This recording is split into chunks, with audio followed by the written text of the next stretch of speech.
Welcome back to the Alec Lewis Show. I am your host, Alec Lewis.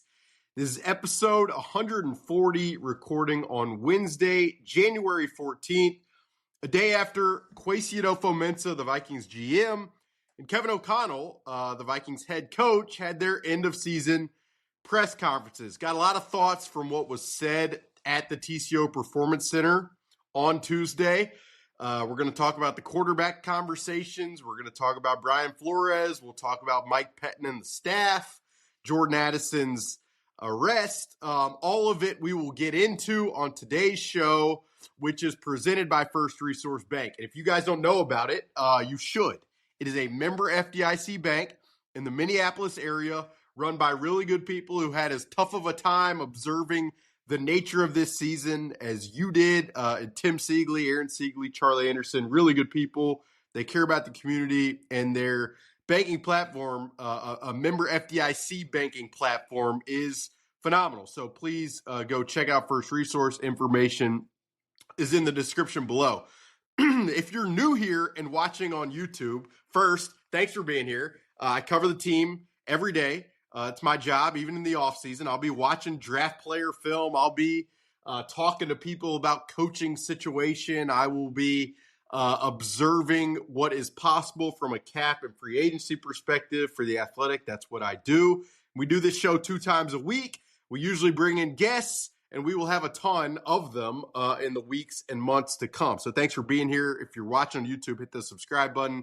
If you're listening on Apple or Spotify, you can rate and review, and all of that stuff helps us out. Took a while to get the post-press conference, first weekend of the playoff games episode out. Was under the weather because, of course, like when the season ends, for some reason, it's probably like for you guys and your jobs as well. When you finish some big project, when you finish some cycle, Q3, Q4, whatever the heck it is, you hit a point where your body says you had enough. And after a season like this one, I think the body was extremely worn down from what was a journey that will stand the test of time, is what I would say. But we're going to start first with the conversation about the quarterback. And I mean, the phrase that Kevin O'Connell and Kwesi Adofo-Mensah kept using, or the descriptions, the way they termed it in terms of what they want for their quarterback room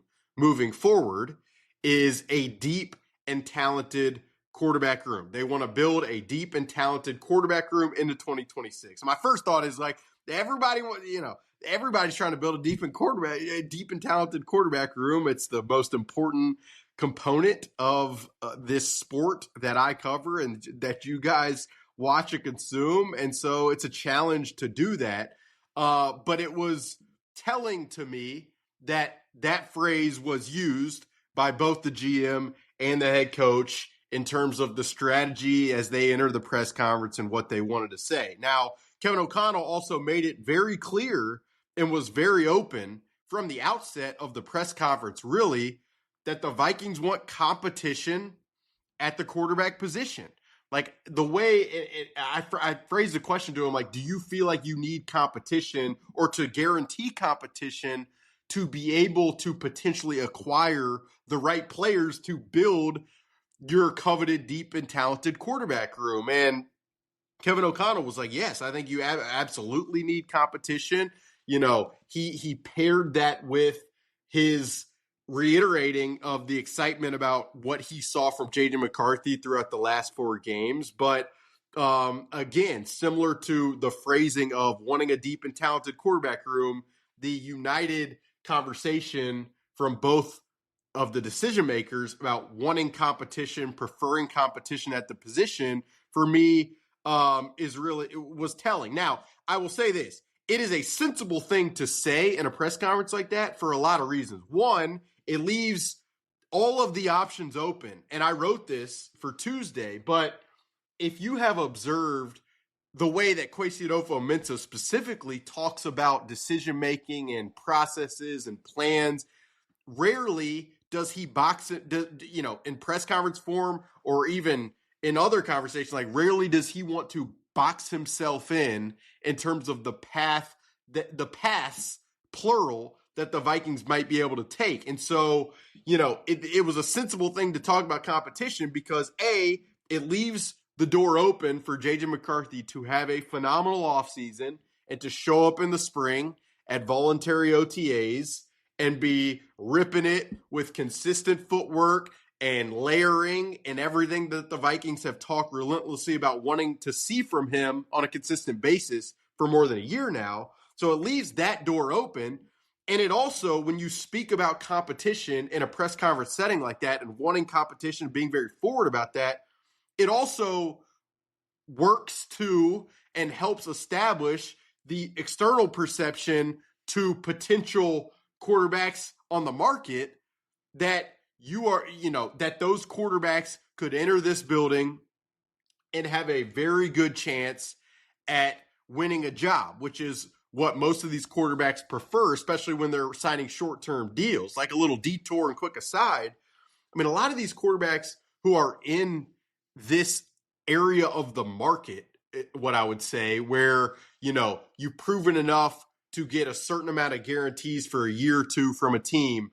A lot of those quarterbacks and their agents their attempt is to have a great season or two and set that player up or themselves up, if it's the player's perspective, to perform really well, to then generate more certainty and guarantees either on the open market or from that same team into the future. So these agents and these players, specifically at quarterback, are very strategic, purposeful, and aware of team situations, of commitments that the teams have made to other quarterbacks. Like that is a big factor oftentimes in the decisions that these quarterbacks make. I mean, the best example is Daniel Jones from last season.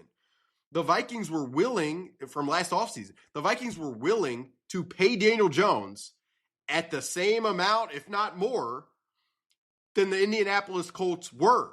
But the perception from Daniel Jones' perspective was that he would have a much better chance of winning the job in Indianapolis over Anthony Richardson than he would in Minnesota, where the team invested what they did in J.J. McCarthy and hadn't seen really what he was or what he could be. And that was the correct bet from him. I mean, there were a lot of factors in that Daniel Jones decision beyond just that. I mean, Daniel Jones was able to assess what that offensive line looks like. The offensive line coach there, Tony Sparano Jr., the job he's done, having a running back in Jonathan Taylor. Their receiving core was one of the most underrated in the NFL, with guys like Alec Pierce and Michael Pittman and their tight ends with the rookie Tyler Warren. Like that was from a player's perception and perspective and an agent's probably wisdom, that was a phenomenal decision by Daniel Jones, who was having a great season until the injury. And I will say this, I went back and watched some of the film the other day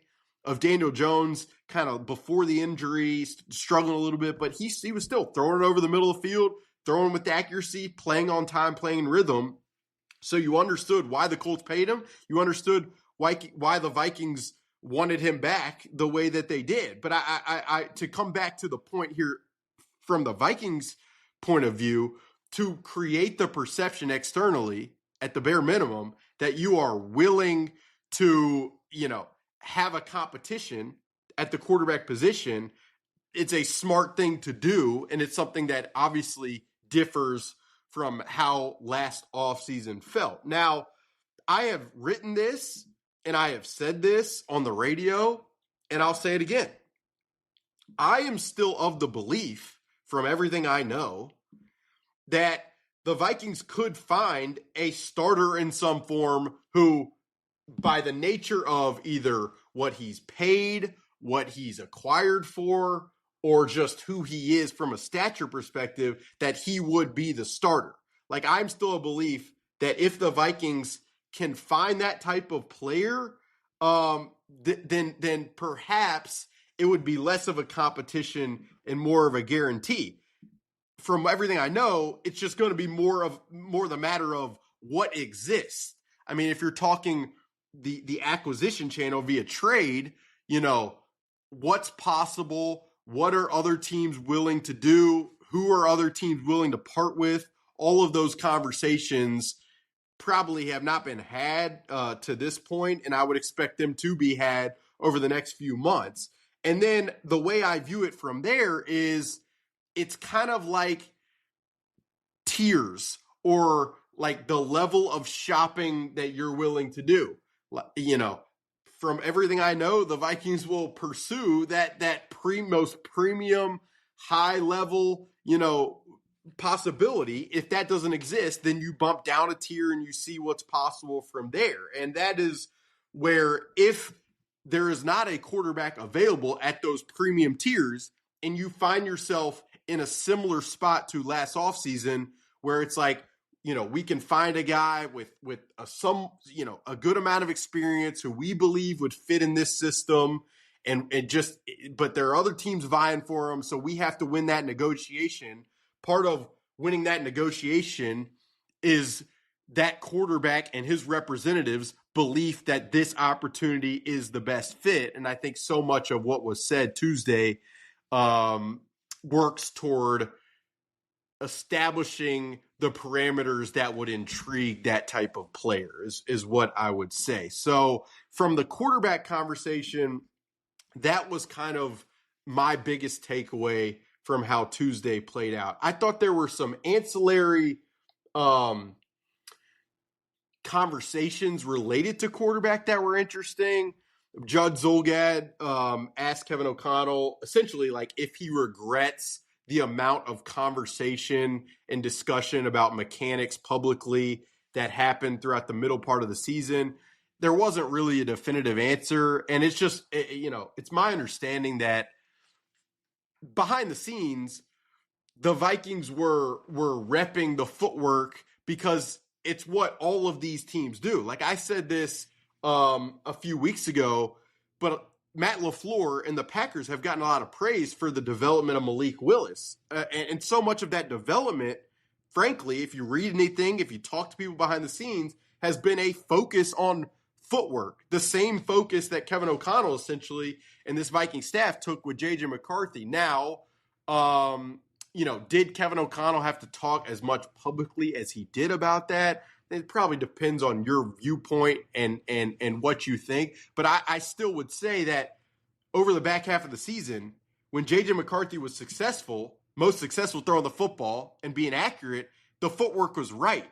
So, I think that was an interesting conversation. And the other one that, really intrigued me, and it's why I asked the question to Kevin O'Connell at the end of the press conference, was essentially the question I asked: do you feel like J.J. McCarthy needs any type of mechanical overhaul to throw the football beyond just furthered improvement from a footwork, base, balance, rhythm perspective? And Kevin, most of the answer was about footwork and less about kind of a movement pattern restructure that Josh Allen, for example, undertook after his first season. And so, this is an interesting conversation to me because it speaks a little bit to the perspective of a lot of these coaches in the industry of how quarterback and throwing mechanics have been taught for years, paired with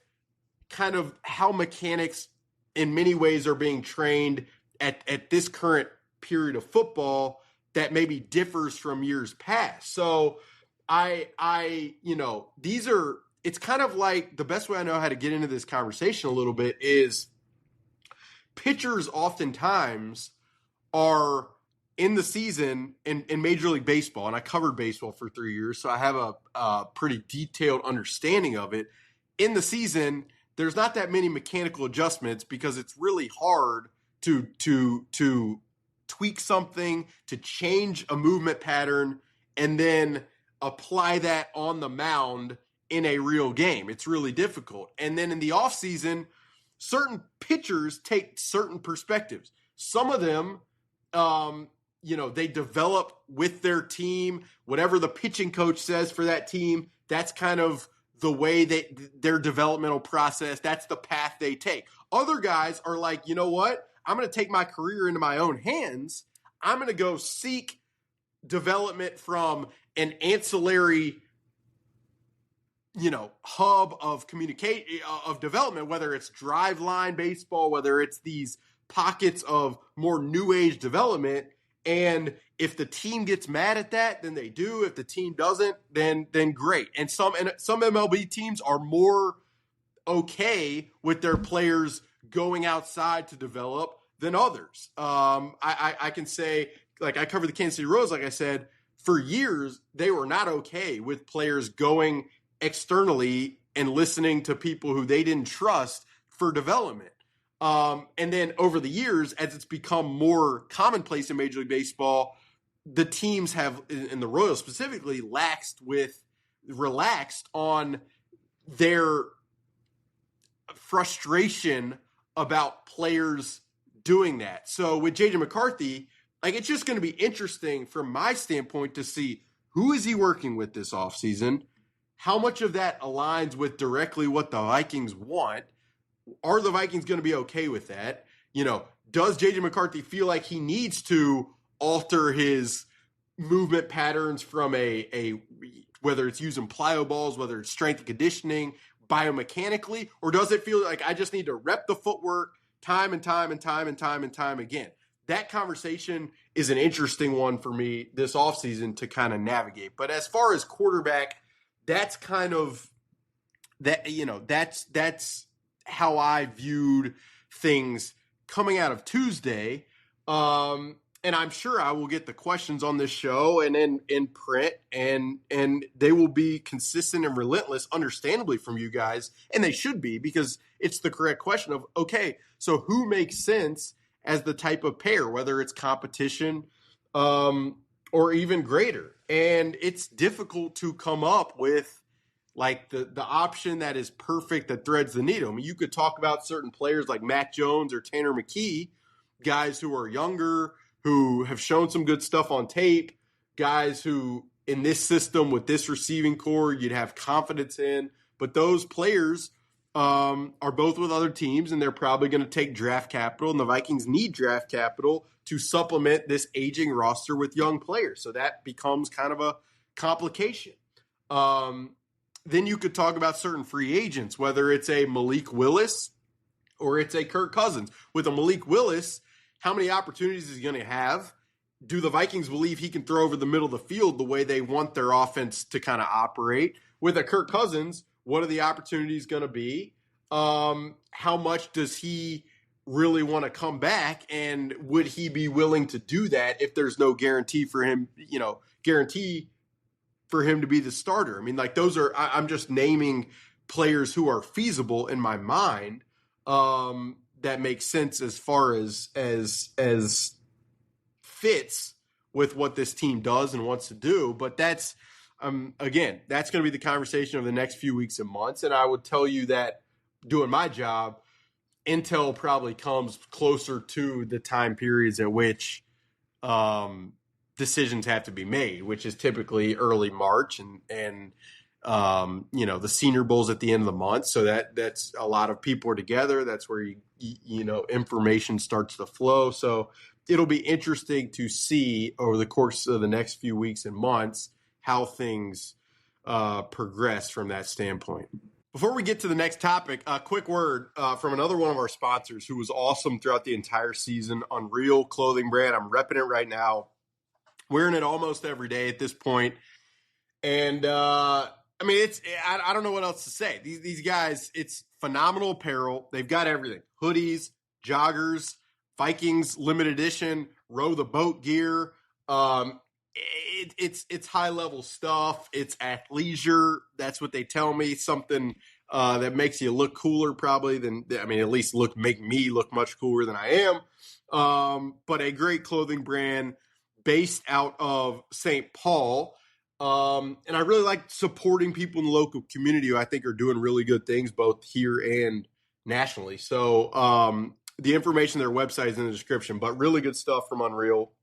Highly recommend going to check out what they've got. And they do, during the season, limited edition drops and hoodies on a weekly basis, essentially, that are high level. I mean, it's high level stuff. So Unreal, please go check them out. The next topic that was probably the most interesting from Tuesday Was about Brian Flores. I will say this: Brian Flores, from everything I understand, interviewed Wednesday for the Baltimore Ravens head coaching job. That's going to be a very hard job to get, in the sense that they're interviewing a ton of candidates, offensive and defensive, guys who have been head coaches in the past. And that's a very well-run organization. You have conversations with people throughout the league when you cover this sport for 4 seasons the way I have. And if you were to make a hierarchy of the most respected, forward-thinking, probably collaborative, synergy, you want to use all those buzzwords that get thrown out there in every building, those really apply to Baltimore. Their ownership, Steve Bisciotti, he does a really good job and is very aware. And then their GM, Eric DeCosta, is widely regarded as one of the best in the NFL, has a deep scouting background, working with Ozzie Newsome, who did it at one of the highest levels ever in that job, and really good people skills, and is willing to listen to the analytics side. Again, has the scouting experience. So it's a really well-run organization. It's going to be a very competitive job opening. And it sounds like they're going to bring in probably 3 to 5 final candidates. It'll be interesting to see if Brian Flores is in that mix or not. I do know that Eric DeCosta, the GM of the Ravens, is really close with Ryan Grigson, the Vikings number 2. So if Eric wanted a reference from here on how things have gone, Ryan would be definitely someone that he could look toward for insights for sure. But my impression of that job would be that it's going to be a tough one to acquire, whether you're Brian Flores or anybody.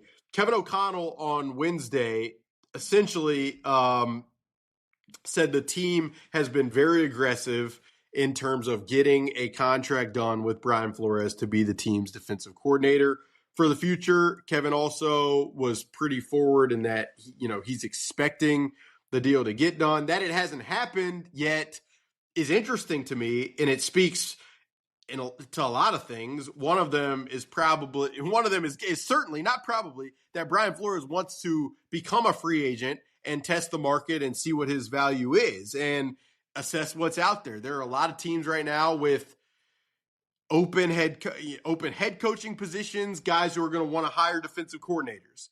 There are a lot of there are multiple teams who have fired or let go of their defensive coordinator. So there's going to be a lot of pursuit from potential head coaching hires and current head coaching hires for defensive coaches. And there is no question the amount of respect that Brian Flores has within the industry for what he's done on the defensive side of the football in Minnesota. I mean, I've said this many times. He took a defense that was 23rd in DVOA in 2022 and jumped to 11th without a ton of personnel change. Then took 11th from 11th in 2023 to 3rd in 2024, and then to 2nd in 2025 without a ton of crazy personnel improvement, specifically via the draft, which is a testament to the scheme, the ability to adapt in game, which is very underrated. It's part of what I think makes Ben Johnson such a great coach. And then just the personnel evals that Brian Flores has influenced here, and a lot of that perspective derives from the role he had in New England when he first started out as a scout in that building. And so what I will be curious to see over the next probably week is, who does Brian Flores meet with? Does he meet with teams for their defensive coordinator positions? And how real do those conversations become to where he then has leverage from a contractual perspective? That's where it's interesting. You guys are probably listening and asking the question, why would Brian Flores leave for a lateral defensive coordinator position?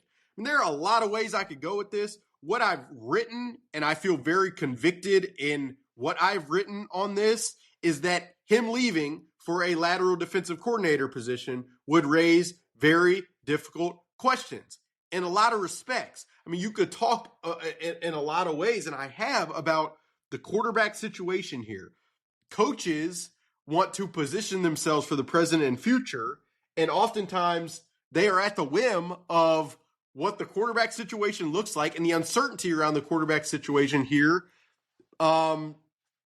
makes things difficult as some of these coaches obviously eye the future and where they want to be. So that's one aspect of it. The another aspect that I have touched on in the past is Brian Flores is very direct. He's very strong-minded. He's unafraid to say what he wants and say what he thinks. And, in certain organizations, that is more probably it's easier to manage than others is what I would say. And so there's no denying the job that Brian Flores has done as the play caller, as the defensive coordinator in constructing the Vikings defensive scheme.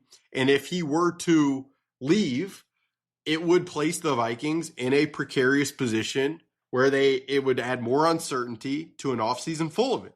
Now, the most obvious internal candidate for that job would be Durante Jones, who's been the defensive pass game coordinator. He's coached the secondary. He was a DC, I believe, in 2021 at LSU. He's been in a ton of different systems. He's coached with Zimmer. He's coached with Ed Donatel. He's coached with Flores. So a lot of philosophies, a lot of ideas. He is well respected from the players, and he would be the most obvious internal candidate and name for the job if Brian Flores were to depart. And there are a lot of people within the industry, not just in the Vikings building, who believe that Durante Jones is going to be a defensive coordinator and will be a really good defensive coordinator. But when you have change, like Detroit saw this past season, it adds a level and a layer of, I'll just use the word again, uncertainty to teams trying to maintain a certain level of performance that they've had in the past. And when you are where the Vikings are, and there is as many questions as there are, it would be really difficult to then have potentially be not on as much solid ground with your defensive unit as you feel like you've been the last couple of years. That would just be difficult. So that's another one where it's just a monitor situation in the days and week and weeks to come, and kind of see where things go from there.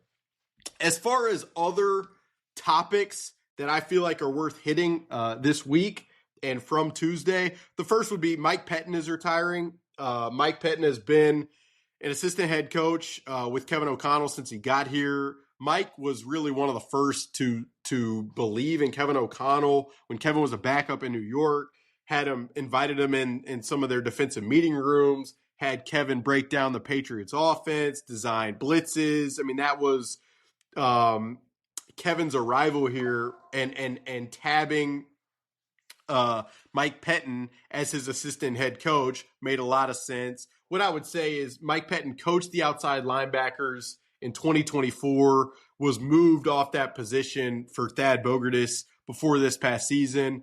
And I don't believe the Mike Pettine retirement to be a massive, you're not losing someone who has a day-to-day, hands-on, really integral design, defensive scheme component of this Vikings team.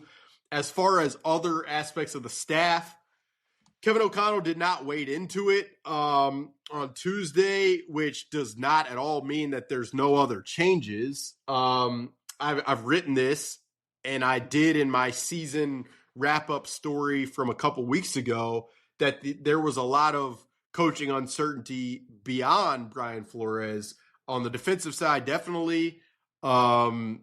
And then we'll see as far as the offense goes, what potential changes are made. It just sounded like there were a lot of coaches whose contracts were up. And so I would also, similar to the Brian Flores defensive coordinator conversation, until you see how a lot of this coaching environment shakes out, who's available and who's not, and who wants to go where, and who's like, it's a very fluid topic because there is very little cement dried on that, that sphere, that area of the league right now, just talking about coaching in general and who's going to be where and who's not going to be where. So yeah, that's what I'd say on the staffing front. Felt like it was interesting that Kwesi Adofo-Mensah, when he was asked about Christian Darrisaw, he said time is on our side as far as Christian being further removed from the torn ACL and MCL. But he also said that he needs to be mindful of depth at that position, which is something that I've written about. I wrote about it last week, that coaches throughout the 2025 season were pretty uncertain if Christian would play certain weeks, if he did play, how long he would play certain weeks. And while, yes, the Vikings did snag insurance in Justin School, this team, it feels to me, really needs to be proactive in acquiring depth at that position. And that's one with the draft that I would say feels like a no-brainer to me come April, whether it's an early round pick for a guy who can potentially ascend as a starter, be it at left tackle if needed, or right tackle, given Brian O'Neill's contract. And the Vikings love Brian O'Neill, and an extension would allow the team to move money, so that would not surprise me at all. But still think tackle depth and acquiring it via the draft makes a ton of sense this upcoming April. What I would also say, and it leads into a bigger discussion of, a lot of conversation has been about the draft misses. And I mean, it's the lifeblood of an organization, drafting and developing. But the facet that doesn't get as much discussion is the developmental aspect of that two-pronged conversation. Like, you have to select the right players, but you also have to be in a position with coaching staff and to develop those players optimally. And I'd say, if you look at this team and the development of certain draftees over the last 4 seasons, that has been an area that it warrants conversation as well. I feel like Jay Ward really started to come on. The development on the interior defensive line has been good when you're talking about Jalen Redmond and Levi Drake Rodriguez. The development with Jalen Naylor at receiver is one that is a feather in the cap. The special teams development, if you're talking about Will Reichard and even Ryan Wright with the year he had this past season, coming off some down years, that's relevant. But I just oftentimes feel like the conversation is one-pronged with, they don't draft well enough. And there's no question that this team hasn't drafted well enough, but the other component of it that does warrant discussion is the developmental side of that kind of continuum, is what I would say. And you have to have trust on both sides. You have to have coaches who believe in who's drafted, and you have to have a front office that believes that the coaches are going to develop who's drafted. And if you don't have that synergy together, then it becomes really, really hard to find young players who become the lifeblood of your organization moving forward. So just something, a little tangent that I'm not sure I even expected to go on, but one that feels relevant to me. Lastly, we'll talk about Jordan Addison. The details regarding his arrest are pretty clear at this point. He was arrested in Tampa. I believe it was the Seminole Hard Rock Casino at 3:46 a.m. The charge was for trespassing. It was a misdemeanor, and he was released on bond for $500. Look, I've said many times over the past few months, I've written it, that the Vikings really needed to take seriously the potential that it was worth extending Jalen Naylor, a guy who's been nothing but trustworthy on the field and off the field over the last 4 seasons, and potentially be open-minded to what might exist for Jordan Addison. Other teams are obviously going to be aware of the complications that Jordan has had off the field, and it's the arrest a few years ago for driving 140 miles per hour in a Lamborghini. It's the arrest 2 years ago for falling asleep in a Rolls Royce in Los Angeles.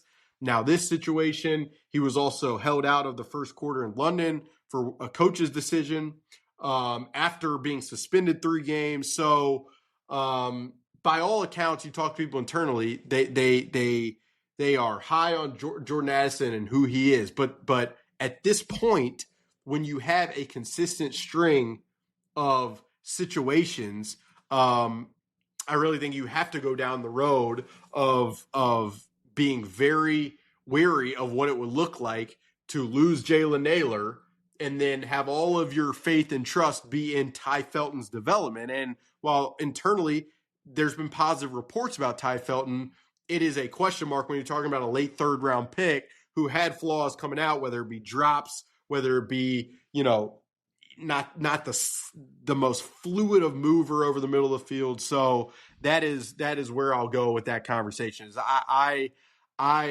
at this point, if there is not serious internal discussion about the potential extension for Jalen Naylor and open-mindedness with Jordan Addison, I think that would be kind of a faulty approach moving forward. So that's where I'll end it.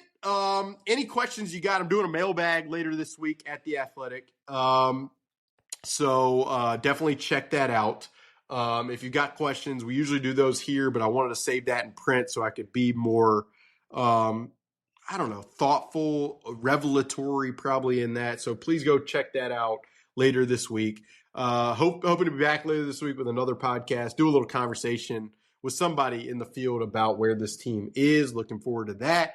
And then we'll have more in the coming weeks. If there are any changes made, we'll probably do emergency pods. Probably won't go 40 minutes. We'll do 15-minute little hits, which we might do more of on kind of a day-to-day here on the YouTube channel. So stay locked and in podcast feeds, Spotify or Apple. So stay tuned for that.